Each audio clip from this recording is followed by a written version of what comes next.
When my new stepmother's daughter loudly insulted me at a family dinner, I firmly told her to mind her manners, only for my stepmother to sneer, "She's not your sister. Don't tell her what to do." I simply smiled, whispered, "Fine," and made a single phone call before going to bed. By 7 o'clock the next morning, Sienna's luxury sports car had been towed from the driveway, her private university tuition was revoked, and her monthly allowance account was completely wiped out. My name is Ella Marshall. To understand how a single word spoken over a silver dinner plate shattered my stepmother's illusion of nobility overnight, you have to understand the hidden financial reality of the Marshall family estate.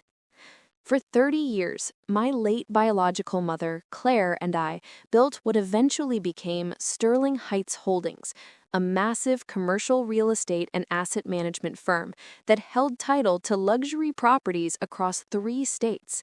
When my mother passed away 6 years ago, her entire estate, including our grand suburban residence, the family trust, and the controlling shares of the holding firm, was left exclusively to me. My father, Charles, was provided a comfortable lifetime stipend and a peaceful home, but held zero legal ownership over the core capital. 2 years ago, my father met Brenda Vance, a twice-divorced, status-obsessed woman who frequented high-end country clubs in search of wealthy suitors. Brenda brought along her 19-year-old daughter, Sienna, a spoiled, entitled girl who had spent her entire adolescence being taught that beauty and social standing were passports to endless privilege.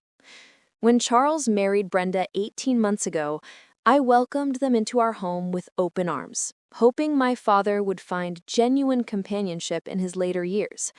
Because I preferred a quiet, grounded life, I chose to work long hours as a managing director at my firm, dressing in simple executive attire and driving a modest sedan. Brenda and Sienna quickly misread my quiet demeanor as weakness. They assumed Charles was the sole financial titan of the household, and that I was merely a dependent, low-earning daughter living under my father's roof. Rather than correcting their ignorant assumptions, I stayed silent, allowing them to enjoy the immense luxury of our estate.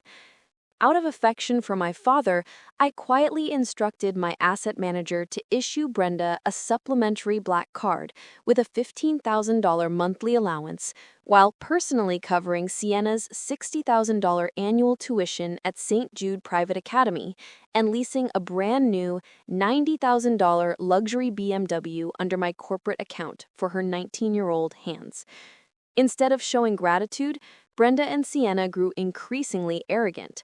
Brenda spent her days gossiping at local spas, boasting to her socialite friends that she had married into royalty, while Sienna treated our domestic staff with utter disdain.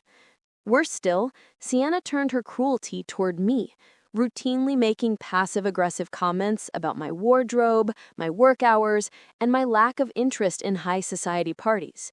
For over a year, I chose peace over confrontation, ignoring their subtle digs for the sake of my father's happiness. The breaking point arrived on a crisp October evening during a formal family dinner at our estate.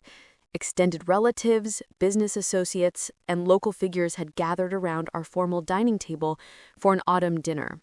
Sienna arrived 30 minutes late, dressed inappropriately, loudly complaining about the traffic, before tossing her designer coat onto the back of a vintage dining chair. Throughout the first course, Sienna spoke down to the catering staff, scoffed at the homemade dessert menu, and openly mocked the antique silver cutlery that had belonged to my late mother.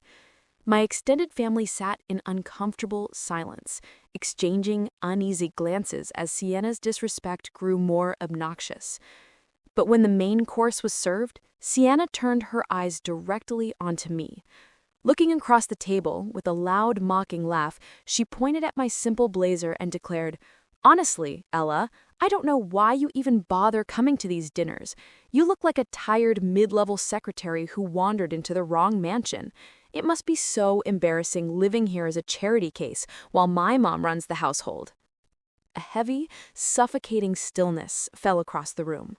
Several aunts gasped, and my father cleared his throat nervously, looking down at his plate, far too timid to confront his new wife's daughter. I set my fork down slowly, placed my linen napkin on the table, and looked at Sienna with absolute composure. My voice was calm, clear, and razor-sharp as it carried across the silent room. "Sienna, you are a guest in this house," I said firmly. "Show some dignity, treat the staff with respect, and mind your manners at this table." Before Sienna could even process my words, Brenda exploded from her chair at the head of the table. Brenda slammed her palm onto the polished wood, her face flushed with synthetic outrage, her eyes glaring at me with pure hatred. "How dare you speak to my daughter like that?" Brenda shrieked, her voice echoing off the high ceilings. "Sienna is a young woman of stature, and you will not talk down to her in front of our family. She is not your sister. Don't tell her what to do." My extended family froze, terrified of the sudden explosion. Brenda leaned over the table, her finger trembling as she pointed it at my face. "You are just a bitter, jealous spinster who can't stand seeing my daughter shine," Brenda sneered. "Know your place in this house, Ella." I didn't yell.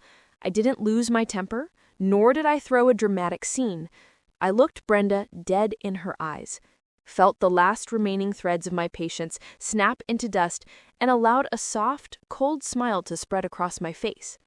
"Fine," I whispered softly. I stood up from the dining table, offered a polite bow of my head to our stunned guests, and walked out of the dining room without uttering another word. I walked up the grand staircase into my private master suite, locked the double doors, and sat down at my executive desk.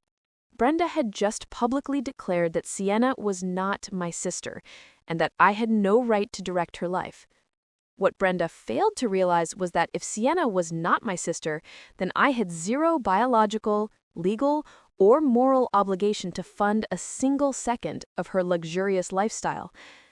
I picked up my encrypted phone and made 3 short, precise calls. My first call was to Arthur Sterling, the Chief Legal Officer for Sterling Heights Holdings. "Arthur," I said calmly, "execute an immediate revocation of the third-party corporate lease on the luxury BMW assigned to Sienna Vance. Notified the fleet management company to repossess the vehicle at 6:30 tomorrow morning." "Understood, Miss Marshall," Arthur replied smoothly. "Consider it done." My second call was to the bursar's office at St. Jude Private Academy. "This is Ella Marshall, primary guarantor for Sienna Vance's tuition account. I am withdrawing my financial sponsorship and revoking the pending $30,000 semester wire transfer effective immediately. Please update her student portal to reflect an unpaid balance." My third call was to the regional director of private wealth management at my bank. "Freeze the secondary corporate black card ending in 4092 assigned to Brenda Vance. Cancel all secondary credit lines, terminate the monthly $15,000 discretionary transfer, and remove Brenda and Sienna from the estate security clearance registry." Within 15 minutes, the financial infrastructure supporting my stepmother and her daughter was completely dismantled. I closed my laptop, poured myself a glass of water, and slept peacefully through the night. At 6:30 the following morning, the roaring engine of a heavy flatbed tow truck echoed down our private driveway. I stood by my second-floor bedroom window, sipping hot tea, watching through the glass as the tow driver aligned his winch with Sienna's sleek white BMW. Minutes later, the front doors of the mansion burst open. Sienna ran out onto the wet driveway in her silk pajamas, her hair disheveled, screaming hysterically at the driver. "What are you doing to my car?" she shrieked, waving her arms frantically. "Put that down right now. Do you know who I am? My stepfather is Charles Marshall. I will have you fired." The driver didn't even look up from his hydraulic controls. "Ma'am, this vehicle lease was canceled by Sterling Heights Holdings at midnight. I have official repossession orders. Step back from the winch." Sienna stood frozen in horror as her beloved $90,000 sports car was lifted into the air and secured to the flatbed, driving away down the long estate gates before she could even process the shock. Before Sienna could run back inside, her phone chimed loudly with an urgent email notification. She looked down at her screen, her eyes widening in sheer panic as she read an official message from the dean of St. Jude Academy. Due to the sudden withdrawal of her financial guarantor, her enrollment had been suspended, her campus dorm access revoked, and her student portal locked until her $30,000 tuition balance was paid in full. At 7:45 a.m., Brenda strutted downstairs in her silk robe, completely oblivious to the chaos outside. She sat down at the breakfast bar, pulled out her phone, and attempted to place a $5,000 deposit on a private resort getaway she had planned with her socialite friends. The screen immediately flashed a bold, red notification. Transaction declined. Contact primary account holder. Brenda gasped, trying the transaction a second time, then a third, her blood pressure spiking as every attempt failed. Panicked, she logged into her private banking app, only to find that her $15,000 monthly allowance account had a balance of exactly $0. Hysterical and furious, Brenda stormed into my father's study, slamming the door open. "Charles, your useless banking team made a massive mistake. My credit cards are declined. Sienna's car was just stolen by a tow truck, and her university sent a crazy email about her tuition being unpaid. Fix this right now." My father, sitting behind his desk, looked at his wife with a hollow, deeply sad expression.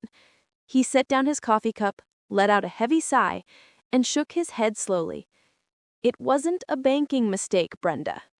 I didn't lease that car. I didn't pay Sienna's tuition, and I never funded your allowance." Brenda froze, her chest heaving, her eyebrows knitting together in confusion. "What are you talking about? You're the head of this family." "I don't own this estate, Brenda," my father revealed, his voice filled with overwhelming shame. "My late wife left everything to Ella. This mansion, the company, the bank accounts, they all belong to my daughter. I live here on a modest allowance she generously provides me. Every single dollar you and Sienna spent over the last 18 months came directly from Ella's personal account." Brenda's face drained of every single drop of color, turning a ghastly, translucent white. She staggered backwards, clutching the edge of the mahogany desk as the terrifying reality crashed down upon her fragile ego.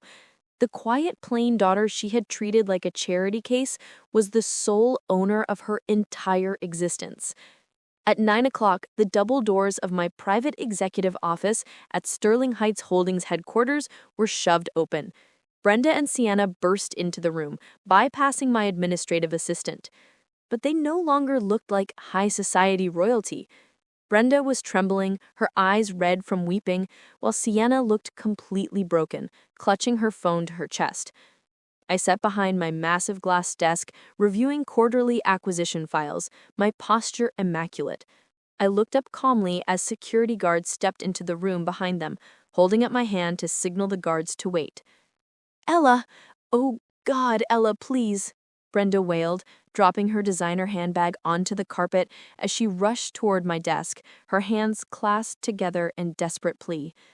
"There has been a terrible misunderstanding. We didn't know. I swear on my life, we didn't know." Sienna stepped forward, tears streaming down her makeup-stained cheeks, her voice shaking violently. "Ella, please don't do this to me. My friends at St. Jude will laugh at me. I can't lose my car and my school. I'm sorry for what I said at dinner. I swear I'm sorry." I leaned back in my leather chair, crossing my hands over my desk, looking at the two weeping women with absolute detachment. "Yesterday at the dinner table, Brenda," I said, my voice ice-cold and unshakable, "you stood over me and shouted that Sienna is not my sister. You warned me never to tell her what to do." Brenda wept hysterically, dropping onto her knees right on my office carpet. "I was foolish, Ella. I was arrogant. She is your sister. We are a family. Please, restore the accounts." "No, Brenda," I replied softly, stepping out from behind my desk and standing over her kneeling form. "You were completely right. Sienna is not my sister. She is a stranger who entered my home, disrespected my late mother's memory, mistreated my staff, and insulted my presence. And since she is not my sister, I have zero reason to fund her luxury life. Please, Ella, Sienna sobbed, reaching out toward my coat. Give us one more chance. Your lease is terminated. Your tuition is canceled. Your allowance is permanently revoked, I stated with absolute finality. You have until 6 o'clock this evening to pack your personal clothes and vacate my estate. If either of you sets foot on my property after 6, my legal team will file criminal trespassing charges. I motioned to the private security team. Escort these individuals out of the building. The security guards firmly took Brenda and Sienna by their arms, leading them out of my executive suite as their frantic screams and desperate pleas echoed down the corporate hallway, fading into complete silence. The aftermath of their sudden downfall was swift, merciless, and absolute. Upon realizing that my father possessed no independent wealth or commercial assets, Brenda filed for divorce 3 weeks later, showing her true colors once and for all. However, because she had signed a strict prenuptial agreement drafted by my legal firm, she walked away from the marriage with absolutely nothing. Unable to maintain her high society lifestyle, she was forced to take a job as an entry-level retail assistant at a suburban department store, her socialite friends abandoning her the moment her credit cards vanished. Sienna was forced to drop out of St. Jude Private Academy permanently. Unable to afford the elite university, she took a low-level job at a local coffee shop to pay off her outstanding debts, her dreams of high society influencer fame permanently shattered. My father, deeply humbled and devastated by his own weakness, offered a profound, tearful apology to me. I forgave him, maintaining his comfortable living arrangement at a smaller, peaceful cottage on the edge of the estate, where he spent his days quietly reading, forever free from Brenda's toxic manipulation. Meanwhile, my life flourished into an era of unshakable peace, prosperity, and purpose. Free from the shadow of arrogant parasites, I expanded Sterling Heights Holdings, establishing a multi-million-dollar charitable trust named in honor of my biological mother, Claire. The foundation provided full educational scholarships and housing support to young, hard-working women who lacked the privilege of family wealth.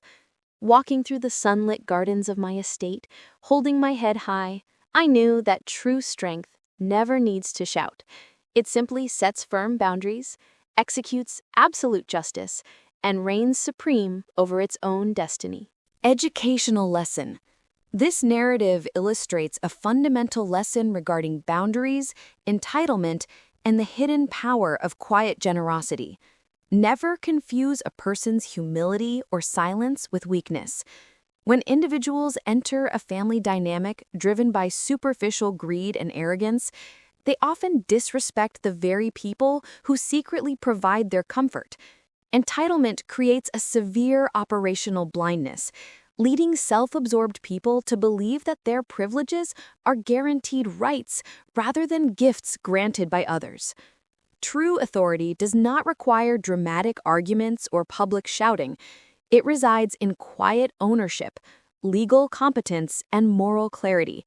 When boundaries are crossed, revoking unearned privilege is not cruelty. It is the necessary enforcement of self-respect. Personal advice. If you ever find yourself in a position where ungrateful relatives or step-family members degrade your character while leeching off your resources, you must instantly cut through the illusion of false obligation. Do not spend your valuable emotional energy arguing with people who view your kindness as weakness. Recognize that your generosity is a privilege that can be revoked the moment respect is breached.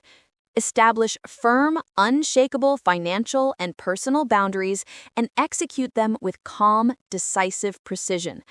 Surround yourself exclusively with people who value your character rather than your assets. When toxic individuals are forced to face the harsh reality of their own self-reliance, do not look back out of guilt. Step proudly into your independence, protect your peace, and continue building your legacy on your own terms.